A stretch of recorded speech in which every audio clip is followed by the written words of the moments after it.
आपका स्वागत है। मैं सेल्फ डॉक्टर हरिता अरोरा आपके पास कक्षा 12वीं के इतिहास के 3rd चैप्टर बंधुत्व, जाति और वर्ग के पार्ट 2 को लेकर के मैं फिर आपके सामने हाजिर हूं। इस पर हम आगे बढ़े उससे पहले मैं एक छोटी सी बात आज फिर कहना चाहूंगी कि जो आपका ये टॉपिक है वो मैंने बोर्ड को ध्यान में रखते हुए उसी हिसाब से इसको रीऑर्गेनाइज किया है जैसे बोर्ड के क्वेश्चंस आते हैं। और जो भी आप जो है जब बड़े प्रश्न कर लेते हैं तो छोटे वाले आपके उसके अंदर ऑटोमेटिकली कवर हो जाते हैं। तो चलिए चलते हैं, बढ़ते हैं आगे। आज इस पार्ट 2 पर हम लोग जो ये अध्याय है आपका वो जिन उपविषयों में विभाजित किया है वो है बंधुता और विवाह, सामाजिक विषमताएं जो कि लाल से किया है, तीसरा संसाधन और प्रतिष्ठा, महाभारत एक ऐतिहासिक स्रोत। तो आज हम बात करने वाले हैं सामाजिक विषमताएं यानी सोशल।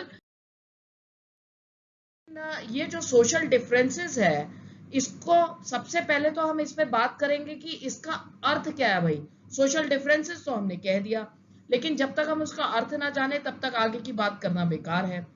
उसके साथ ही साथ हम बात करेंगे जाति और श्रेणी आधारित वर्गीकरण यानी classification based on caste and श्रेणी मींस गिल्ड सिस्टम, और वर्ण व्यवस्था और जाति में भेद पर हम बात करेंगे। फिर हम बात करेंगे चारों वर्णों से परे एकीकरण, अधीनता और संघर्ष के ऊपर, और उसके साथ ही साथ समाज जो है जहां एक तरफ ब्राह्मणीय व्यवस्था उसको देवीय व्यवस्था कहती है तो वहीं पर दूसरी तरफ जो बुद्धिज्म के अंदर हम देखते हैं उसने इसको एक सामाजिक अनुबंध कहा है। तो इसके अंतर्गत आज हम इन 4 चीजों पर बात।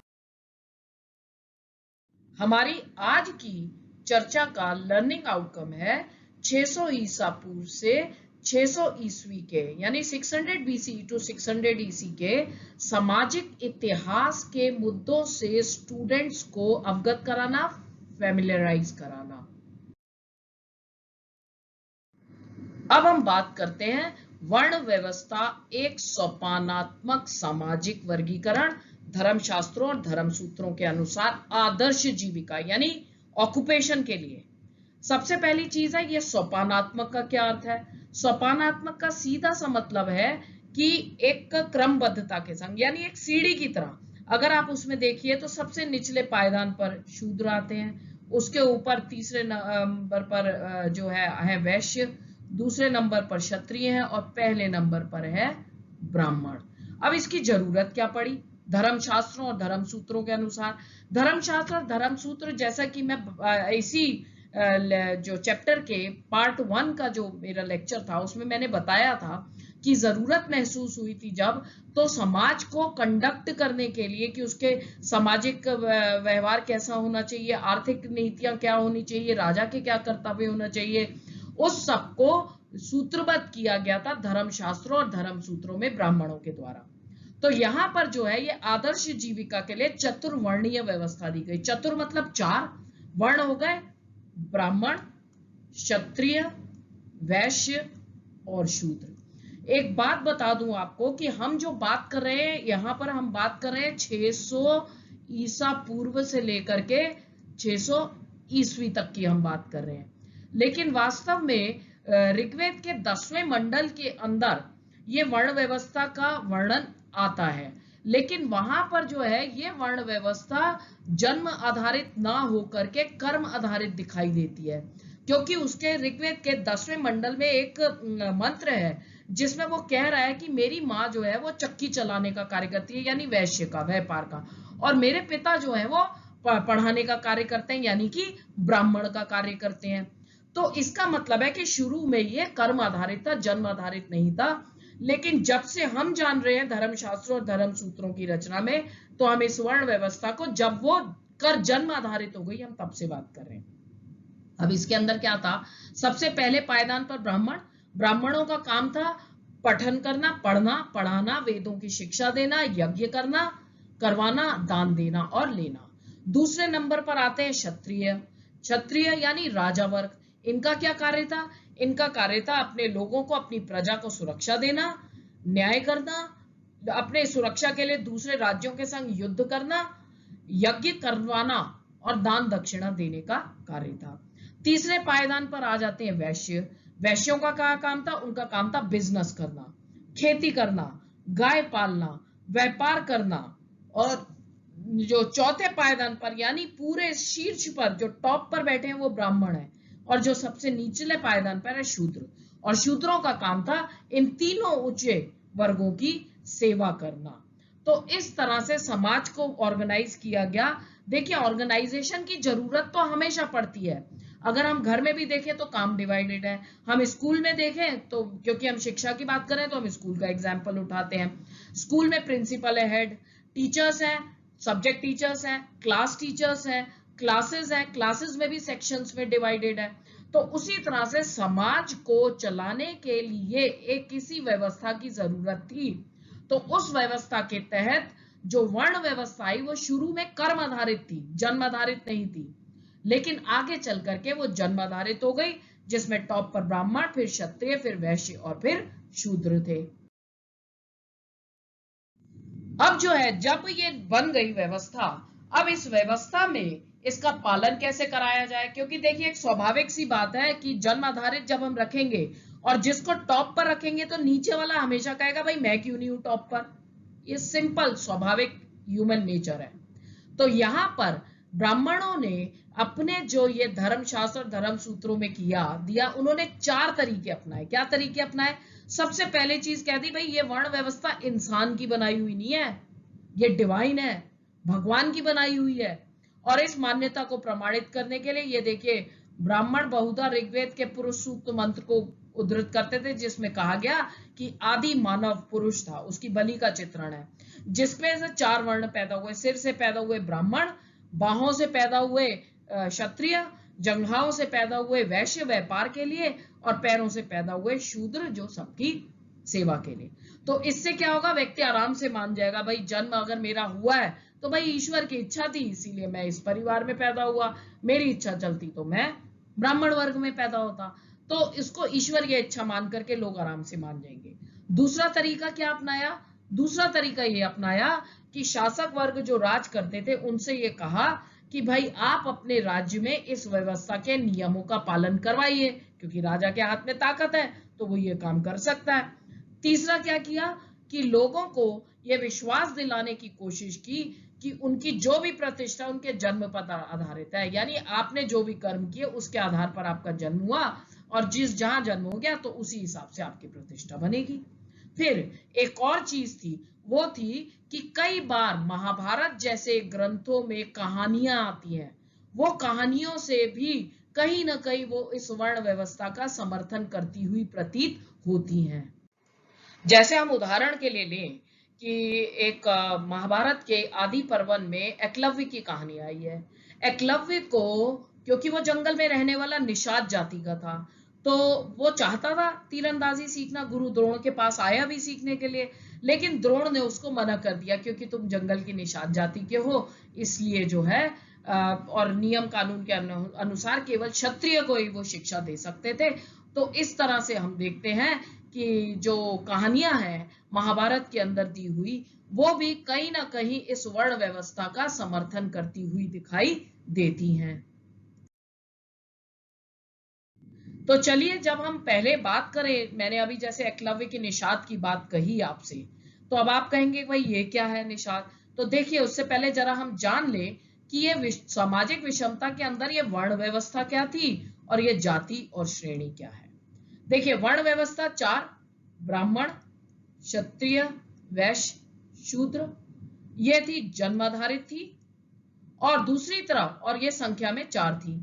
अब अगर हम जाति की बात करें तो जाति भी जो थी वो भी जन्माधारित थी, लेकिन जातियों की कोई निश्चित संख्या नहीं है, यानी ये बहुत सारी थी। इसके अंदर कैसे आई जातियां कि क्या हुआ कि जैसे बाहर से विदेशी आक्रमणकारी आए, जैसे शक आए बाहर से।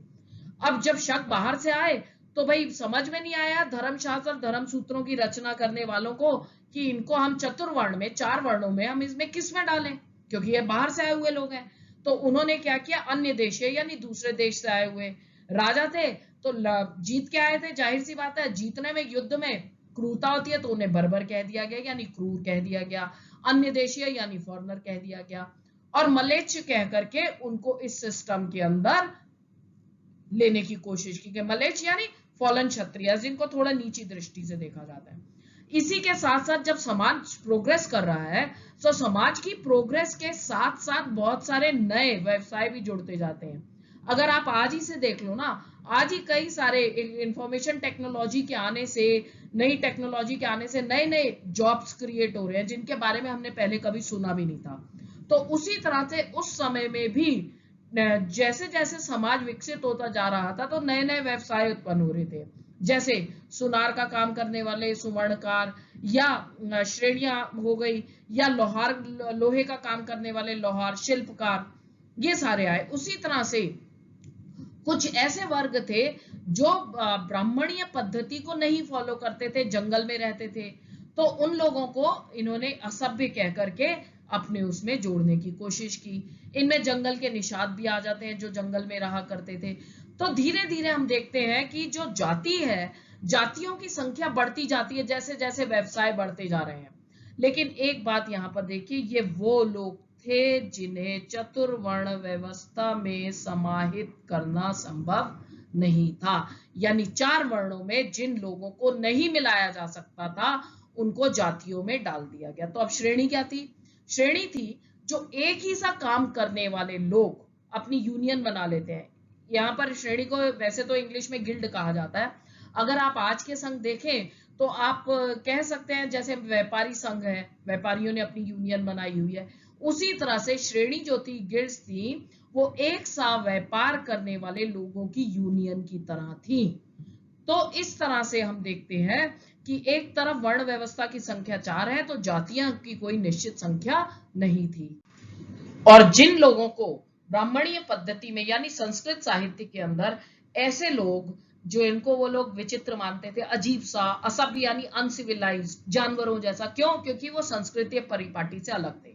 जैसे जंगल में रहने वाले निषाद हो गए, या कंदमूल फल इकट्ठा करके अपना जीवन यापन करने वाले हो गए, या यायावर पशुपालक हो गए। यायावर मीन्स जो घूमते रहते हैं, एक जगह रुकते नहीं, जानवरों को चराने वाले लोग, जिनको ये लोग अपने हिसाब से जो है खेती में नहीं ढाल पा रहे थे, उनको इन्होंने जातियों के वर्ग में सम्मिलित कर दिया।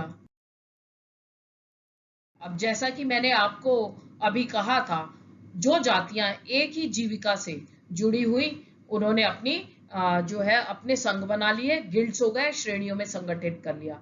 उदाहरण के लिए मंदसौर जो आज के मध्य प्रदेश में पड़ता है, और उस समय में वो दशपुर के नाम से जाना जाता था, वहां पर रेशम बुनकरों की एक श्रेणी का विवरण मिलता है जो लगभग 5वीं शताब्दी ईस्वी का है। ये रेशम बुनकर जो थे, ये वैसे तो गुजरात के रहने वाले थे, लेकिन इन्होंने ये मंदसौर के यानी दशपुर के राजा के बारे में बड़ा सुन रखा था कि वहां पर बहुत अच्छा राजा है जो है वहां का। तो ये सुनकर के ये लोग जो है, इन्होंने सोचा कि भाई हम उसी राज्य में क्यों ना जाके बस जाए जहां का राजा अच्छा है। तो ये लोग यहाँ पर आए और इनका एक अभिलेख मिला, इंस्क्रिप्शन मिला लिखा हुआ, जिसके अंदर ये कहा है कि हम, हालांकि हम काम तो रेशम बुनकरी का करते हैं, लेकिन कुछ लोगों को संगीत से प्रेम है, कुछ लोग लेखन कला में बड़े निपुण हैं, कुछ लोगों को धार्मिक व्याख्यान करना बहुत अच्छा आता है, और कुछ लोग जो है खगोल शास्त्र में एक्सपर्ट है। खगोल शास्त्र मतलब जो अंतरिक्ष का, ग्रहों का, नक्षत्रों का जो है अध्ययन करते हैं। कुछ लोग जो है बड़े शूरवीर हैं, युद्ध कला में पारंगत हैं, हालांकि करते रेशम बुनकर का कार्य है। तो ये अभिलेख हमें एक तरह से ये जानकारी देता है कि सदस्य एक ही व्यवसाय यानी रेशम बुनकर होने के बावजूद भी और भी चीजों में ये पार्टिसिपेट करते थे। केवल रेशम बुनकरी का काम तो बिजनेस हो गया, वैश्य का काम हो गया, लेकिन इसके बावजूद वो दूसरे कामों में भी इंटरेस्ट लेते थे और किया करते थे। और जो भी शिल्पकारी करने से, यहाँ पर शील कर्म गलत लिखा है, स्पेलिंग गलत है, शिल्प कार्य, शिल्प मतलब किसी भी कार्य को करना, जैसे यहाँ पर शिल्प कार्य इनका हो गया रेशम बुनना। तो उससे जो भी पैसा अपने बिजनेस से इनको अर्जित होता था, उस पैसे से इन लोगों ने मिलजुल कर सूर्य देवता का मंदिर भी बनवाया। जिस तरह से रेशम बुनकरों के बारे में हमने देखा, उसी तरह से अब यहाँ जाति और श्रेणी में हम एक और एग्जाम्पल लेते हैं, यानी कि जो कि चतुर्वर्णीय व्यवस्था के अंदर दिया था कि ब्राह्मणों का कार्य जो है लेखन करना, पढ़ना, पढ़ाना, यज्ञ करवाना, और क्षत्रियों का काम जो है केवल राजा बनना और लोगों को न्याय देना और सुरक्षा प्रदान करना, वैश्य का काम व्यापार हो गया, शूद्र का काम सबकी सेवा करना। लेकिन वास्तव में ये सारी चीजें इतने सिंपल तरीके से फॉलो नहीं हुई थी। ये देखिए वणिकों की स्थिति में हम देखते हैं ये भी एक सामाजिक जो गतिशीलता है उसका एक कॉम्प्लिकेटेड प्रोसीजर है, चीजें एक दूसरे से मिली जुली हुई हैं। जैसे कि रेशम बुनकर रेशम बुनकरी का काम तो करते थे, लेकिन उसके साथ ही साथ वो अन्य चीजों में भी, अन्य गतिविधियों में भी लिप्त रहते थे। उसी तरह से ये उदाहरण हमें बताता है कि संस्कृत के ग्रंथ और अभिलेख, उसमें व्यापारियों के लिए वणिक शब्द आया। वणिक मीन्स बिजनेसमैन। तो शास्त्रों में व्यापार को वैश्यों का जीविका बताई गई है, व्यापार करना तो वैश्यों का काम था। लेकिन शूद्रक राइटर था उस समय का, 4वीं शताब्दी का हुआ है, शूद्रक का नाटक लिखा था मृचक खटिकम, 4वीं शताब्दी ईस्वी का।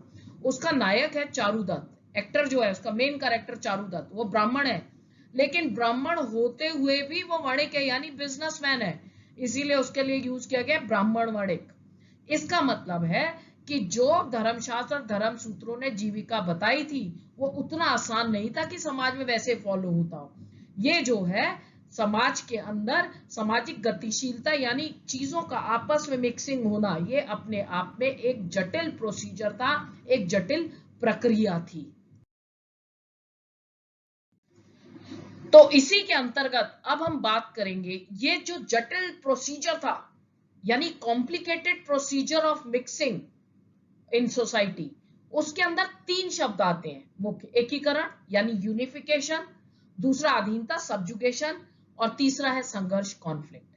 ये 3 है। अब ये 3 में हम सबसे पहले हम बात करते हैं एकीकरण और अधीनता को हमने एक दूसरे के कॉन्ट्रास्ट में लेकर के चल रहे हैं। अब ये एकीकरण यानी यूनिफिकेशन, कुछ लोगों का इस पद्धति के अंदर एक तरह से मिक्सिंग भी हुई है। कैसे?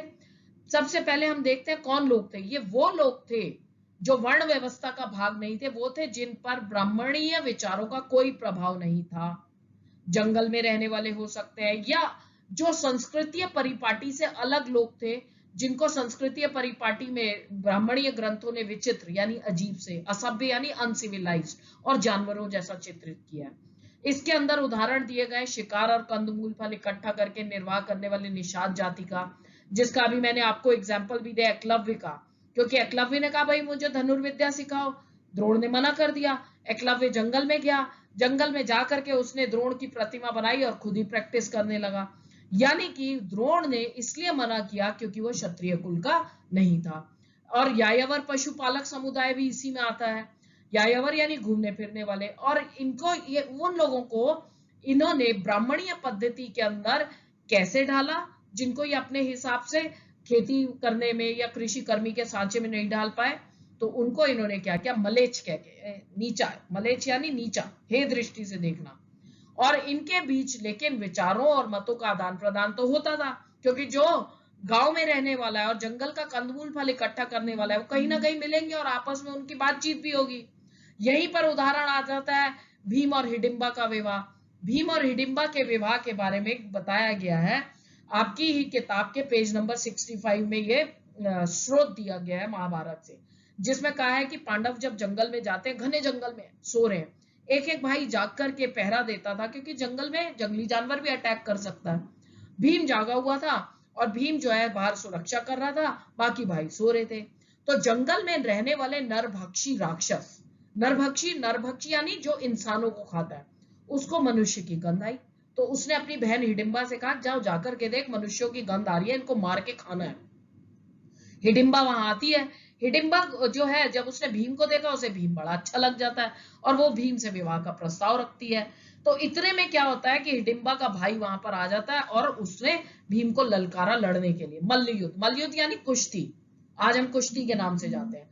और उस कुश्ती में भीम ने जो है राक्षस को हरा दिया।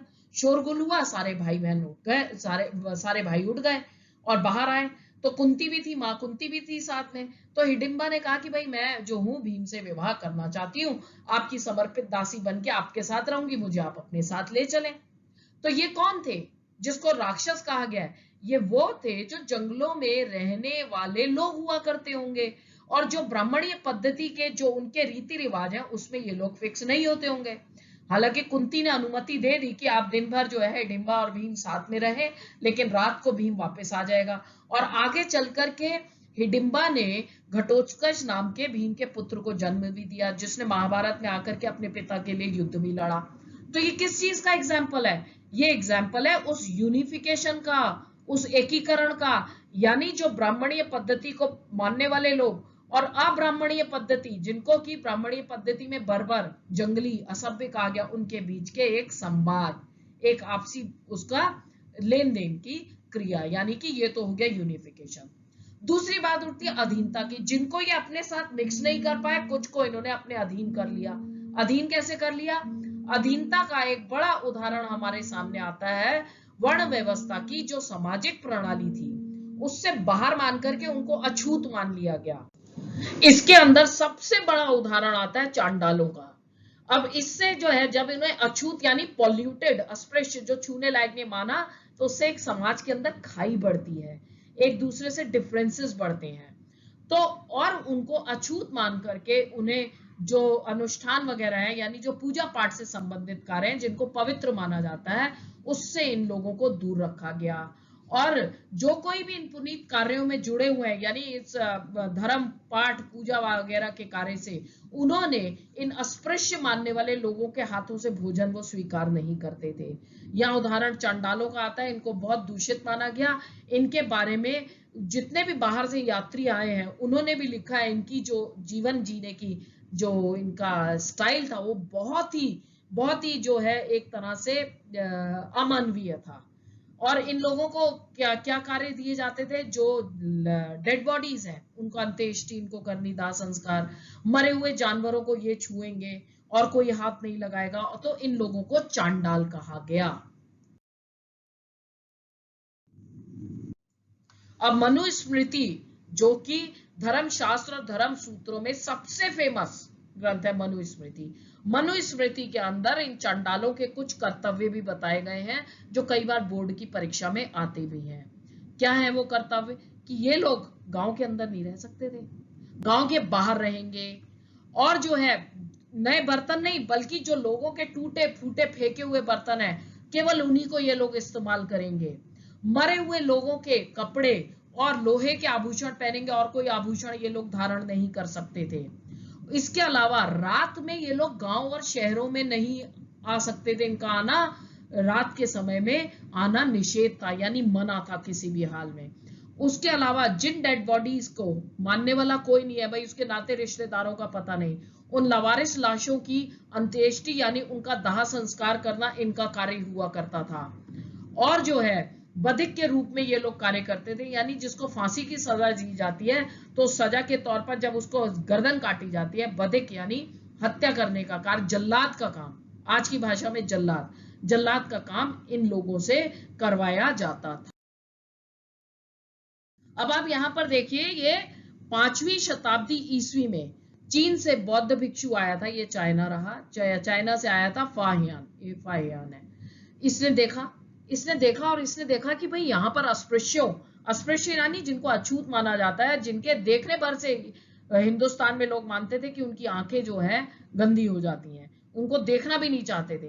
तो जब ये लोग पूरी चंडालों की टोली अगर सड़क पे आती थी, तो करताल बजा के, एक तरह का इंस्ट्रूमेंट होता है जिसमें आवाज होती है, उसको बजा करके चलते हुए ये लोग आते थे, जिससे दूर से पता चल जाए कि भाई चांडाल आ रहे हैं, और लोग रास्ते से हट जाएं और दूषित होने से बच जाएं। ये उसने अपने यात्रा वृत्तांत के अंदर इस बात का जिक्र किया है। इसके अलावा आप देखिए 7वीं शताब्दी ईस्वी में चीन से आया था ह्यूनसांग, और हिंदी में उसको बोला जाता है श्वेतसांग। ये आया था उस समय राजा हर्षवर्धन थे कन्नौज के शासक। ये जब आया तो इसने भी इनके बारे में, चंडालों के बारे में लिखा है। उसने कहा कि इनको जो है बधिक यानी जल्लादों का काम करना पड़ता है, सफाई का यानी सब गंदगी रिलेटेड कार्य ये लोगों को करना पड़ता था, और ये लोग जो है शहरों से बाहर रहा करते थे। लेकिन क्या आपको लगता है कि जिस व्यक्ति को इतनी बुरी स्थिति में रखा जाएगा वो आराम से इस बात को मान लेगा?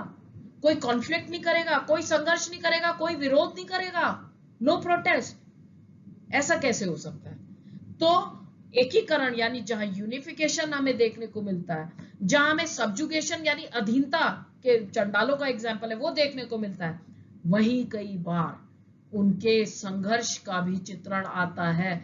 तो क्या चंडालों ने शास्त्रों में निर्धारित अपने जीवन को स्वीकार कर लिया था?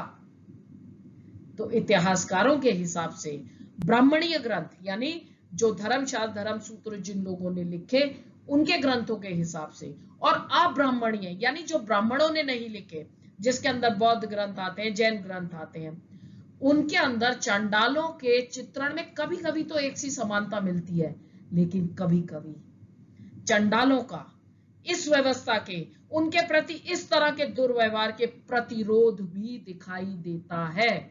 जैसे मातंग जातक कथा है, जातक कथाएं हैं जो कि बुद्ध भगवान के पूर्व जन्मों से संबंधित है, जिसमें उनको बोधिसत्व के रूप में दिखाया गया।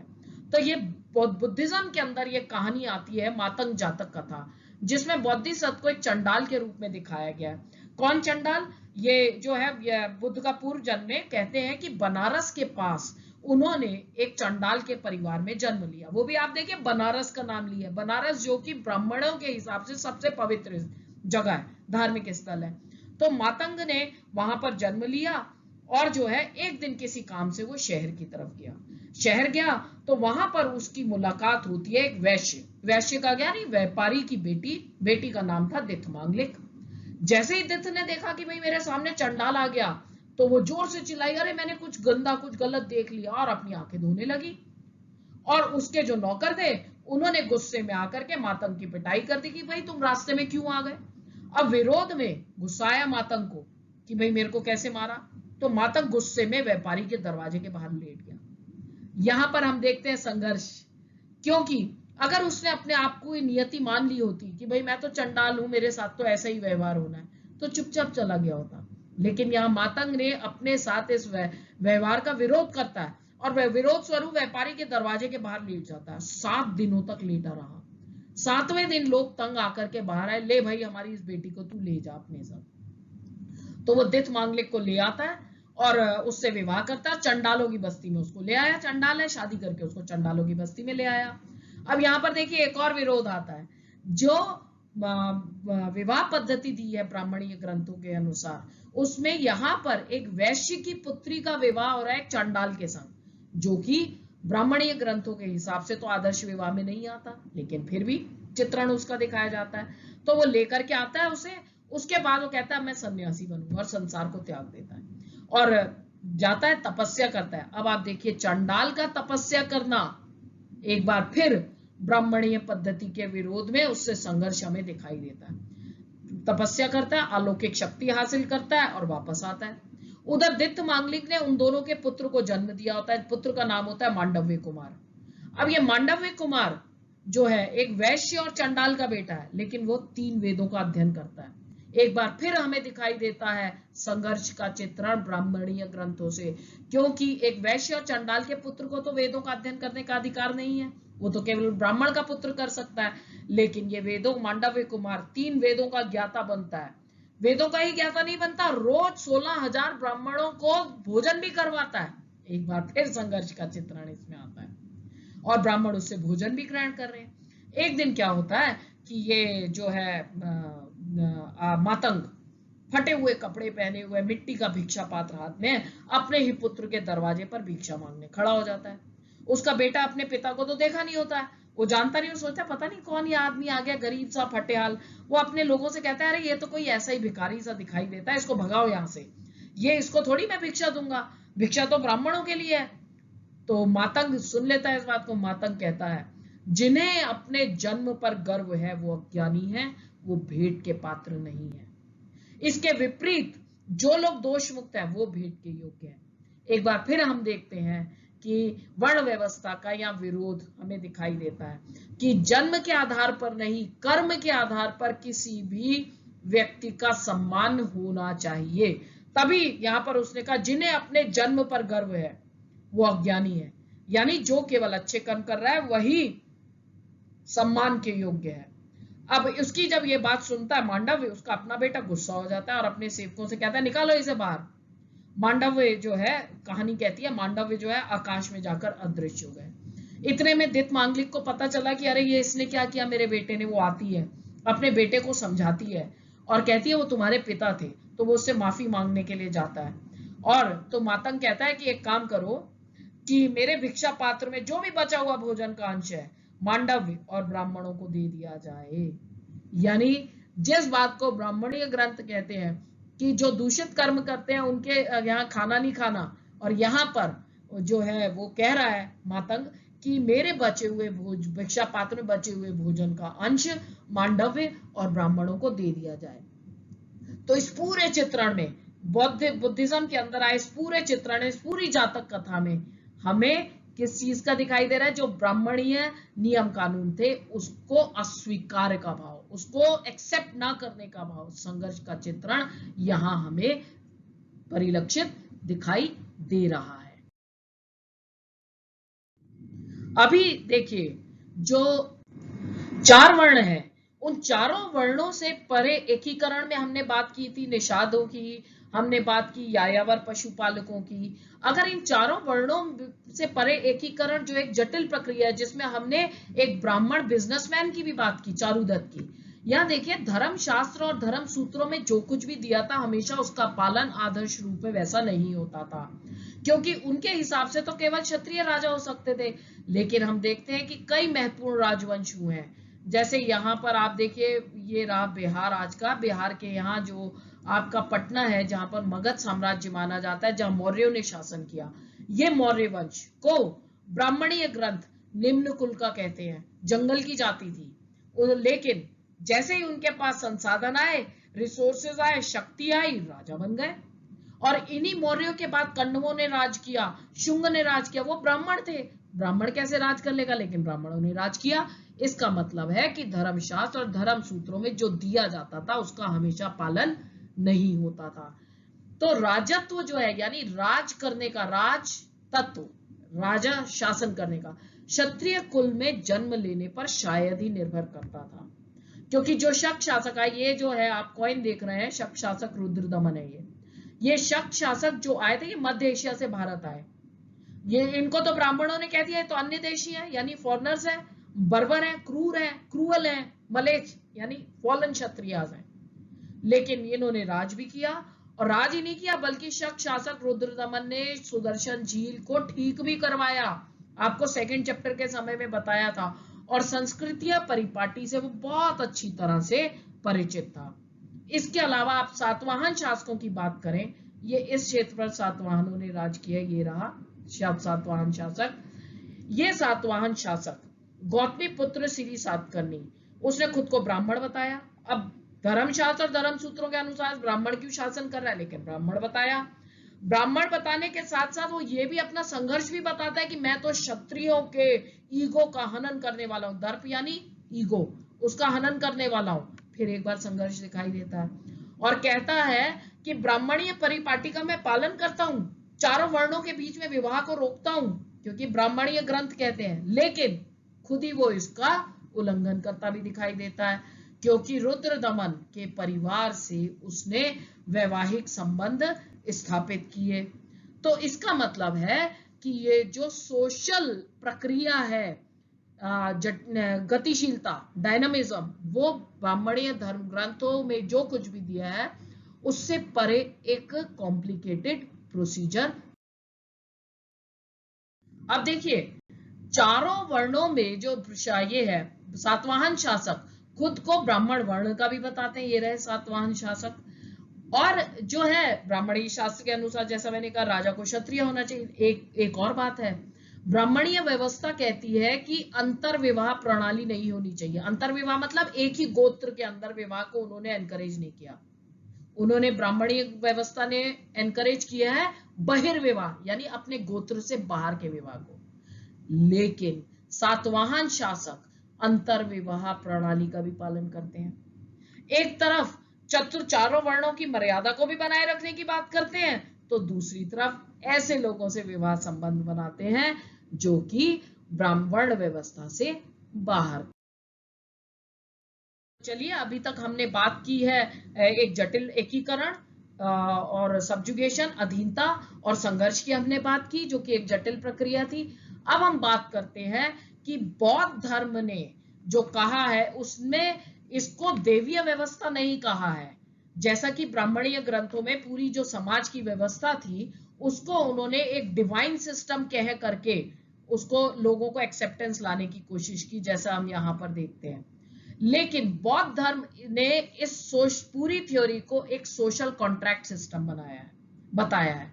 और यही एक बहुत बड़ा बेसिक डिफरेंस है ब्राह्मणीय अवधारणा में पुरुष सूक्त पर आधारित और बौद्ध धर्म की सामाजिक अनुबंध की अवधारणा में। बौद्ध धर्म कहता है कि एक वक्त था शुरू में जब सब मनुष्य जंगलों में बाकी जानवरों के साथ और जो है जानवरों के साथ और पूरे पेड़ पौधे जंगल में रहा करता था। ये कहानी आई है बौद्ध धर्म के सुत्त पिटक में। त्रिपिटक सूए हैं, सुत्त पिटक उसमें पहला पिटक है। सुत्त पिटक, दूसरा है विनय पिटक, तीसरा है अभिधम पिटक। सुत्त पिटक में गौतम बुद्ध के मुख्य प्रवचन संकलित किए गए हैं। सुत्त पिटक कहता है कि वनस्पति जगत यानी पेड़ पौधे जंगल, मनुष्य भी जंगली जानवरों के साथ जंगलों में रहता था और दूसरे जानवरों जैसा ही था।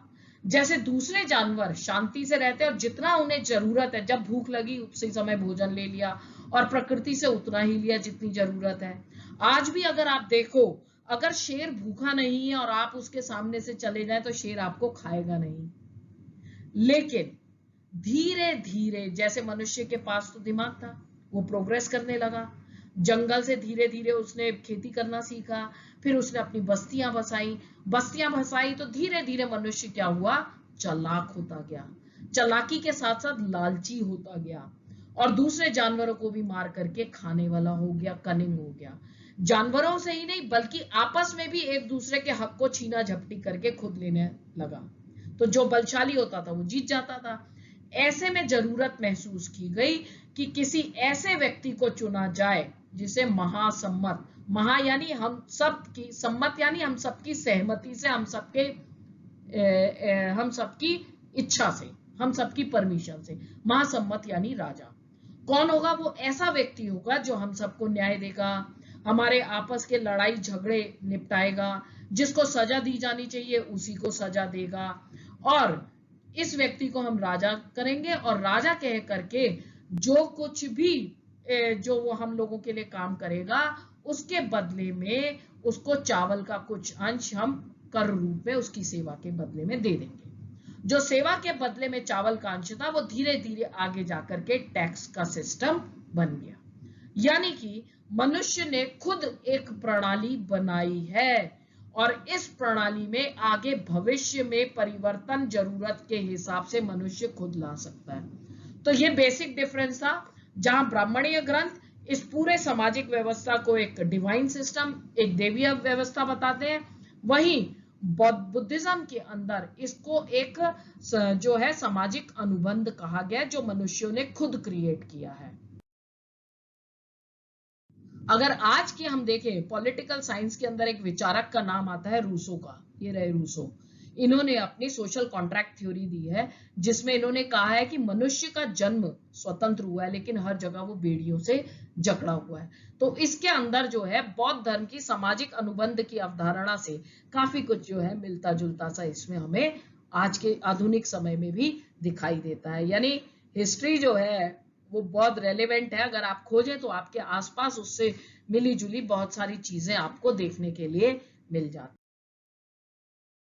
मैं उम्मीद करती हूँ आपको लेक्चर समझ में आया होगा। हालांकि इसके अंदर काफी सारे कॉन्सेप्ट्स हैं, जाति का कॉन्सेप्ट है, वर्ण का कॉन्सेप्ट है और एक सामाजिक प्रक्रिया जो है, एक इंटरमिंगलिंग की, एक अधीनता की और जो है संघर्ष की, थोड़ा सा अगर आप तो उस पर ध्यान दें तो आप समझ पाएंगे। अब यहाँ पर माइंड मैप जो मैं हमेशा कहती हूँ कि आपको अपने हिसाब से बनाना है, ये रहा सामाजिक विषमताएं जिसमें हमने वर्ण व्यवस्था की बात की, चारों वर्णों से परे की बात की, बौद्ध सामाजिक अनुबंध की अवधारणा में वर्ण व्यवस्था में ब्राह्मण, क्षत्रिय, वैश्य, शूद्र, जाति और श्रेणी की हमने बात की। चारों वर्णों के परे एकीकरण, अधीनता और संघर्ष। एकीकरण में हमने निषाद की बात की है, यावर पशुपालकों की बात की है, और इसके साथ ही साथ भीम और हिडिंबा के विवाह की बात की। अधीनता में चंडालों के बारे में बात की, और संघर्ष में हमने मातंग जातक की बात की। आप अपने हिसाब से भी अपना माइंड मैप तैयार कर सकते हैं। तो चलिए अब हम बात करते हैं कि बोर्ड में आने वाले हमारे परीक्षा उपयोगी कुछ प्रश्न जो पीछे आ चुके हैं बोर्ड में। पहला, मनुस्मृति में दिए चांडालों के कर्तव्यों की समालोचना कीजिए। क्या चांडालों ने शास्त्रों में निर्धारित अपने हीन जीवन को स्वीकार कर लिया था? तो मनुस्मृति में जो उसके दिए गए हैं, जो मैंने आपको अभी इसी लेक्चर में 5-6 पॉइंट्स में समझाया था, वो आएगा। और इसके अंदर मातंग जातक की कहानी आ जाएगी कि क्या उन्होंने हीन जीवन को स्वीकार कर लिया था, तो उसमें उस संघर्ष का चित्रण आ जाएगा। दूसरा प्रश्न, धर्म सूत्रों और धर्म शास्त्रों में वर्णों के चारों वर्गों के लिए आदर्श जीविका से जुड़े नियम भी मिलते हैं। उक्त कथन की आलोचनात्मक समीक्षा कीजिए। तो जो चारों वर्णों के बारे में जो मैंने एक पिरामिड में ट्रायंगुलर में आपको समझाया था, ब्राह्मण, क्षत्रिय, वैश्य और शूद्र का कार्य, ये उसमें आ जाएगा। और कभी कभी जो है इनका पालन आदर्श रूप में नहीं होता था। आप वो एग्जाम्पल्स भी दे देंगे जो इस लेक्चर के अंदर हमने पूरा डिस्कस किया है। तीसरा है, शास्त्रों के अनुसार केवल क्षत्रिय राजा हो सकते थे, किंतु अनेक महत्वपूर्ण राजवंशों की उत्पत्ति अन्य वर्णों से भी हुई है। उदाहरण सहित विवेचना कीजिए। तो इसके अंदर आप मौर्यों की बात करेंगे, सातवाहनों की बात करेंगे, शक की बात करेंगे, वो सारे इस लेक्चर में हमने डिस्कस किया है। लास्ट क्वेश्चन है, बौद्ध धर्म की सामाजिक अनुबंध की अवधारणा और समाज के वर्गीकरण की पुरुष सूक्त आधारित मंत्र पर ब्राह्मणी अवधारणा में अंतर स्पष्ट कीजिए। तो यानी एक ने उसको कहा है डिवाइन सिस्टम, दूसरे ने उसको सोशल कॉन्ट्रैक्ट थ्योरी का है, वो भी हमने डिस्कस किया है। तो आज हमने सामाजिक विषमता में बात की है, उसका अर्थ, जाति श्रेणी में वर्गीकरण, वर्ण आधारित और जाति में भेद, वर्ण व्यवस्था और जाति में भेद, चारों वर्णों से परे अधीनता, एकीकरण और संघर्ष की, एक सामाजिक अनुबंध और ब्राह्मणी अवधारणा में अंतर की। अगले सेशन में हम बात करेंगे संसाधन और प्रतिष्ठा। तो I myself doctor Harita Arora, lecturer history. Thank you very much. अगर पसंद आए तो लाइक कीजिए, कमेंट सेक्शन में आप अपने कमेंट्स लिखिए, and thank you very much. उम्मीद करती हूँ आपको ये लेक्चर आपके लिए यूजफुल रहेगा। जल्दी ही अगले इसके भाग के साथ में उपस्थित होती हूँ। Thank you.